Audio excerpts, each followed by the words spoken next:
And welcome back here to Live Now from Fox. Live picture there at the White House.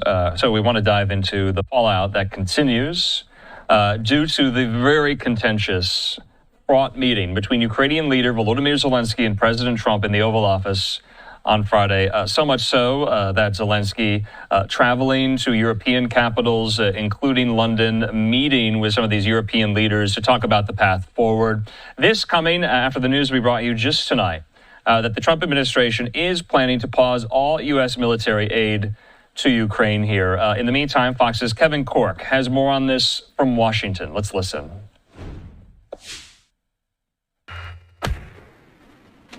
A senior White House official tells Fox News the U.S. will pause all military aid to Ukraine until the Ukrainians show a stronger commitment to working out a peace deal. This as European leaders try to carve out their own path toward a ceasefire, with Britain and France leading the charge. The UK's Prime Minister says he's open to sending troops to Ukraine to help keep the peace. Britain will play a leading role, with, if necessary, and together with others, boots on the ground and planes in the air. Both countries acknowledge the U.S. would likely still be needed as a part of a peacekeeping effort to ensure that a truce holds. That would, however, require a reset of U.S.-Ukraine relations after Friday's disastrous Oval Office meeting. The White House says it expects an apology from Ukrainian President Volodymyr Zelenskyy, who has tried to keep open the door to repairing the relationship. He's in a very difficult position. The war is not going well for Ukraine. This weekend, Zelenskyy said he thinks a peace deal is still a long way away. That comment not sitting well with President Trump. He better not be right about that. And if somebody doesn't want to make a deal, I think that person won't be around very long. Amid the uncertainty, European leaders are looking to ramp up their own defense spending. In fact, the EU is set to hold an emergency summit on that very topic this coming Thursday. In Washington, I'm Kevin Corke, Fox News. Kevin, thanks so much. In the meantime here, we want to bring into the conversation right now national security analyst and expert and retired Marine intelligence officer there, Hal Kempfer. He joins me. Hal, good to see you here. Hope you had a good weekend. There's a lot to get to. First, your reaction to this. Zelenskyy had said on Friday night, speaking with Bret Baier, that he thought the relationship between the U.S. and Ukraine, between Trump and himself, is salvageable. Does the Trump White House think that? Does Trump think that with this announcement tonight? Andrew, I kind of get the sense that the White House is kind of trapped into it in its own response to what happened on Friday. Like anything else, when you have something like that, everybody's going to try and spin it one way or the other. And the White House, obviously spun it in a way that didn't make, Vice President Vance or the president or, President Trump look bad. And but now you're kind of stuck. You've said all these things about President Zelenskyy. I will say on the other side, President Zelenskyy has been nothing but very flattering to the White House and President Trump and everything, and saying that we can fix this, and he has nothing but respect, for President Trump and certainly for what the U.S. provides and everything. So. Yeah. I get the sentiment that this is that that the White House is kind of gone down this track. But the other thing too, when I looked at this today, I'm going to say first off, not unexpected. Oh, there'd been signals that something like this could happen for quite some time. Even before that Oval Office meeting, it was pretty clear that the White House pretty much had in mind that they were going to suspend or do something with the aid, and maybe we're fortunate that they didn't do it sooner. But there was a sense that that was going to happen. The other one is this is just hardball. It's arm twisting to get President Zelenskyy to do something very visible, which will provide at least a something will look like success in terms of this particular tactic. So I don't know how long this will last. I honestly, I just don't know. I mean, Trump White House officials are describing this to us at Fox that this is temporary. And that this is just a pause, although pauses can be indefinite, so we'll just have to wait and see. Hal, I wanted to ask this, too, because there's been a slew of headlines about some of the carrots we're offering to Russia, not necessarily the sticks. to Russia. I want to go through some of those here. This from Reuters, that the U.S. is drawing up a plan to potentially give Russia sanctions relief as President Trump seeks to restore ties with Moscow and stop the war in Ukraine. According to officials to Reuters, how the White House has asked the State and Treasury Departments to draft a list of sanctions that could be eased for U.S. officials to discuss with Russian representatives in the days ahead here. Also, this over the weekend that's now being denied by this very agency, the Cybersecurity and Infrastructure Security Agency, how they say this: CISA's mission is to defend against all cyber threats to U.S. critical infrastructure, including from Russia, saying there's been no change in our posture, saying any reporting to the contrary is fake and undermines our national security. I find this part kind of odd because the reporting was that Secretary of Defense Pete Hegseth himself had said that all cyber operations against Russia would cease here. So, Hal, we're talking about Ukraine and Russia. Who's to blame? Who needs to put more on the table to get these settlement talks jump-started? And I talk about a lot of carrots seemingly going to Russia, the sticks going to Ukraine. This coming as several of the Trump administration figures and officials, including President Trump himself, they keep saying how that Zelenskyy doesn't want this war to end, that Zelenskyy wants to keep this war going. Are they making those assertions in bad faith here? And if so, what does Zelenskyy mean by saying the war can't end right now? Well, what Zelenskyy is basically saying is, the battle lines are not set. There's still a fierce battle going on out there. And the other problem is, every time they talk about this, there's the two issues are, what peace is it going to look like? Where are the lines going to be delineated? And Russia's position is that they want to take complete control of all the oblasts where they have any presence, and and that includes all of the Donbass. And of course, the Ukrainians are fighting fiercely to keep the Russians at bay in the Donbass, and they're not inclined to pull their forces out and just hand over those cities, towns, and that countryside over to Russia, which is what Russia wants. Obviously, what Russia really wants is to take over all of Ukraine and incorporate it into Russia, but that's what they want. The other side, too, is he says that he keeps bringing up these security guarantees. They have had multiple agreements with Russia not to invade, not to threaten Ukraine, and then the paper's not worth what's written on it. It's these documents don't mean anything. You have to back it up with force of arms. You have to back it up with a physical military presence on the ground to deter Russia from doing that. And that's what is completely undone in all of this. It's not just peace. It's what is that peace going to do, and is it just going to give Russia time to regenerate forces and get ready to reconstitute, to go in there to do another big assault like they did in February of 22.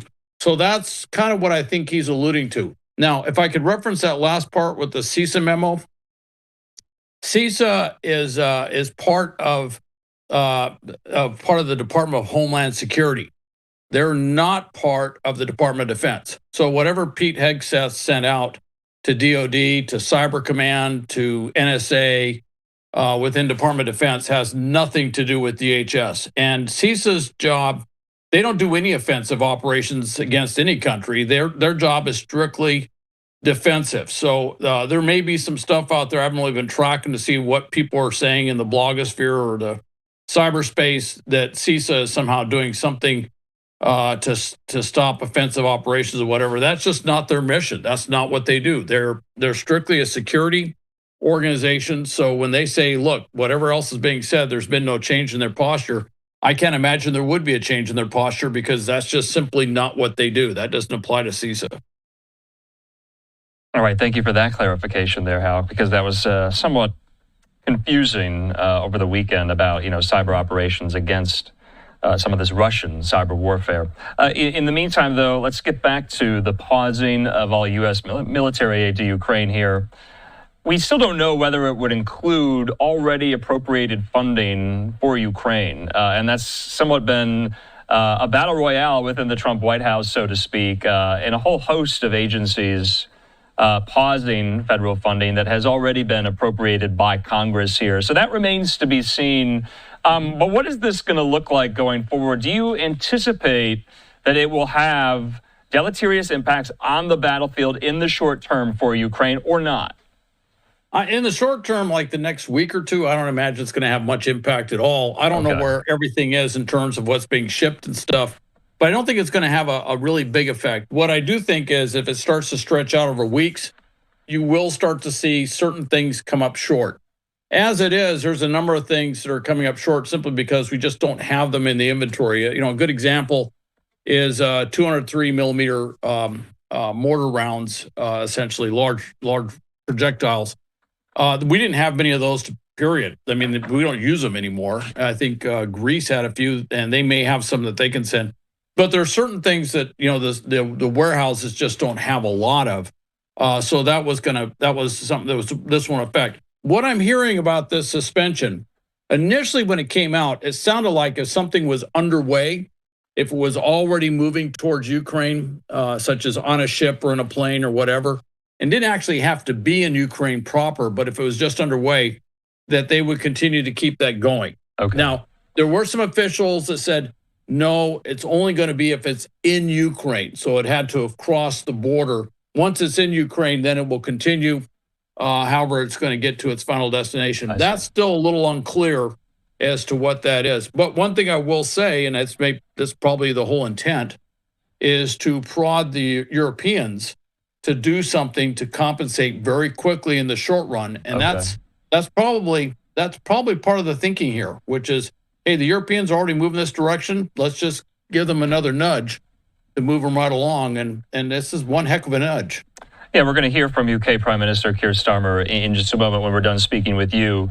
But aside from all of what we've just been discussing about the very tenuous, fragile relationship now between Trump and Zelenskyy, there were some glimmers that parties involved were trying to salvage it and put the pieces back together. And I want to put up this tweet here from Representative Brian Fitzpatrick, Republican of Pennsylvania. He said this: I just had a lengthy and productive one-on-one conversation with President Zelenskyy's chief of staff, Andrei Yermak. He says, we're 100% getting this train back on the tracks. He says this mineral deal will be signed in short order, which will lead to a strong long-term economic partnership between the United States and Ukraine, and which will ultimately and naturally lead to security assistance, saying Europe will be required to step up and do its part, and there will be mandates for them to do just that. Stay tuned for further details. Also, Trump today in the White House kind of leaving the door open for the minerals deal to get back on track here. Zelenskyy in Europe and in London over the weekend. So was the weekend used for all parties involved, Hal, to let tensions simmer and let bygones be bygones? It seemed like the weekend was used for that at least. You know, when we were talking about this on Friday, it was that was my sense, was there was going to be a cooling off period, that they would kind of let this simmer down. Of course, the big thing was what was going to come out of the Sunday meeting with the European leaders, which was very interesting to see what was said there. And it was very positive, very supportive for Zelenskyy. But I think the big thing that I heard today was that President Trump said he thought the mineral deal would get done. And now and the Fitzpatrick tweet came out, or X, whatever you want to say, came out, and it pretty much said the same thing, which was that the Ukrainians feel this is going to be done. And you wouldn't hear the President of the United States and the Chief of Staff of the President of certainly Ukraine saying these things so assuredly if there hadn't been a lot of staff work done in between. And I imagine there was a lot of communication back and forth. And what they're going to do is just kind of let this simmer, maybe die down for a bit. And probably there will be something that gets the aid turned back on. I don't know what that will be. That gets the aid turned back on, but gets the flow going. But once they get that into effect, then they'll sign it. I don't know if there's going to be a meeting between President Zelenskyy and President Trump in the Oval Office again. In fact, I would think they might want to avoid that particular optic if they can. But I do think it's going to get probably done. And then one thing I would mention too, the minerals deal and the aid are not separate issues. The minerals deal makes the United States a stakeholder in the economic security and the success of Ukraine as a sovereign nation state. That's kind of a big deal because that goes directly to making sure that over $50 billion of aid that Congress has allocated that has not been sent yet keeps flowing. Okay. Doesn't have to go back. $50 billion, you can space that out for quite some time. Doesn't have to go back to Congress, but just keeps flowing. That on top of all the things that are coming from the Europeans and potentially what could come from the frozen Russian assets if they're seized or used in some other way to fund the war. Ukraine could be actually sitting pretty good. And by the way, I want to differentiate. I want to differ with what one of the commentators said in that segment before. Ukraine is not losing this war. There's a narrative that they're losing. They're actually doing quite well. Now, President Trump, though, says Ukraine doesn't have the cards. I mean, that's essentially saying they're losing the war, Hal. I heard him say that. And if you get onto the battlefield dynamics, they're doing very well. Russia's a big country. They got a lot of folks, but hey, Ukraine has more tanks on the battlefield. They got more troops on the battlefield there. The Russians are taking phenomenal losses. They make these marginal, pretty much insignificant gains. They take a village that, frankly, I was talking to a friend of mine who used to be a defense attaché over there. We go, they make a big deal. They go, oh, they took the strategic village. And we all look at it, we go, when was that ever a strategic village? Okay. That was just a little village in Ukraine.